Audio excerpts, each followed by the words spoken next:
rrëfimi i rabinit hebre për mesin e tyre që po vjen dhe skenarët për dritën e shenjtë me varin e shenjtë të mbyllur për Pashkë. Shpërthim mendimesh dhe fjalësh se tani po jetojmë në kohë biblike. Pas fillimit të një lufte, shtrirjen dhe thellësinë e së cilës nuk e kemi parë ende në planet. Vari i shenjtë është vendosur të mbyllet për javën e shenjtë të Pashkës, në mes të një lufte të ashpër Iran, Amerikë, Izrael. Mbyllja e kishës së varit të shenjtë gjatë javës së shenjtë ka ngritur frikën se profecitë biblike për antikrishtin që mund të realizohen. Sipas raporteve të fundit, kisha e ngjalljes, vari i shenjtë në Jerusalem mbetet e mbyllur për një kohë të pacaktuar për arsye sigurie, gjë që ndikon drejt për drejt në shërbimet e javës së shenjtë.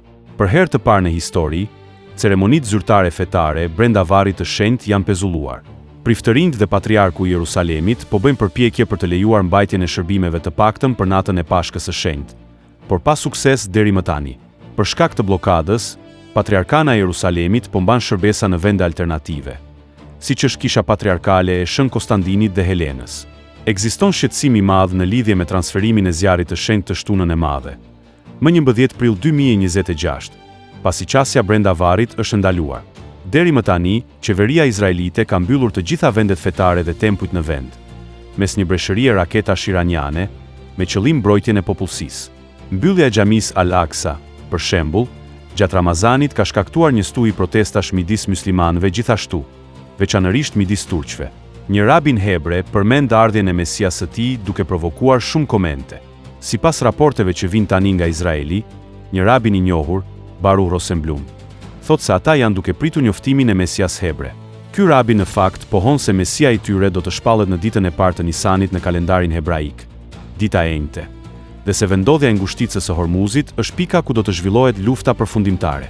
Arsyeja pse Mesia do të vijë është me sa duket për të prerë kokën e Amalekut, tha rabini.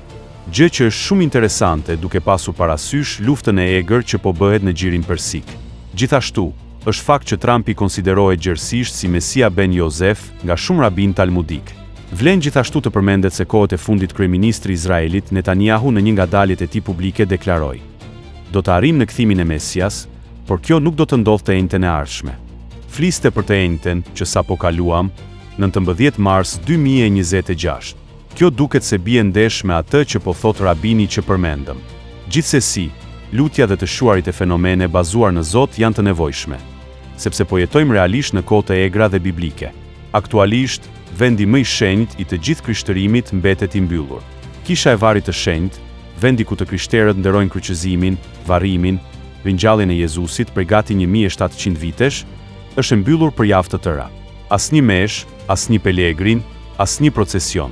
Dyert e mëdha që janë hapur për adhurim shekull pas shekulli janë të mbyllura dhe mund të qëndrojnë të mbyllura edhe gjatë Pashkëve. Kjo nuk ka ndodhur kurrë më parë, as gjatë kryqëzatave, as gjatë luftërave botërore, as gjatë pandemisë.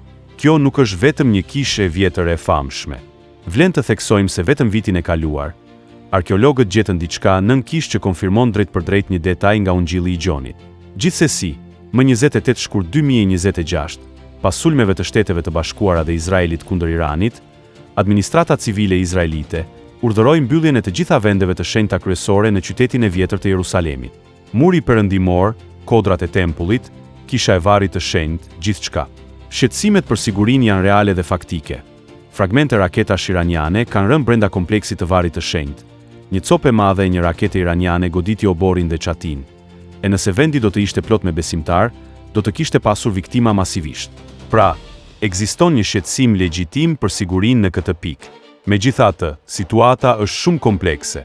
Të gjitha vendet e shenjta janë të mbyllura, ato hebraike, ato të krishtera dhe muslimane. Por periudha është ajo që e bën këtë kaq çështje akute për të krishterët dhe muslimanët. Kisha ka qenë mbyllur për adhurim publik për gati 3 javë rresht, si dhe xhamia Al-Aqsa.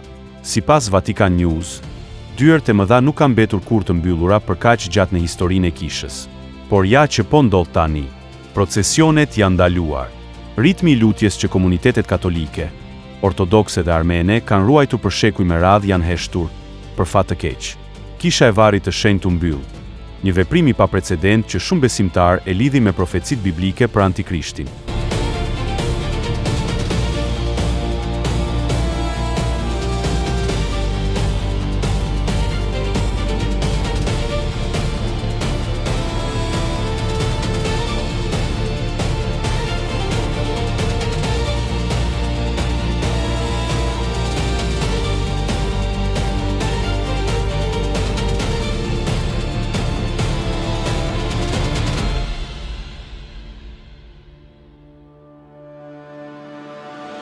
Mast Channel.